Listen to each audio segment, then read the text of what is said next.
For the second set as well. Okay. We got to save the best for last. Just a big tall drink of water right here in the upright bass is going to take us out of this set. He's originally from Reidsville, North Carolina.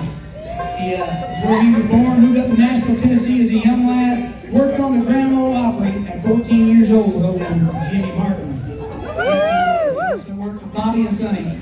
My favorite groups that they had going on for about 11 years. He worked with Bobby and Sonny, the Osborne brothers, when he was very young. He also worked with Mike Snyder, beautiful Miss Dolly Parton. He's been in Nebraska from day number one. We're certainly welcome this legend on the stage with us. Certified AK rider, Mr. Terry Smith.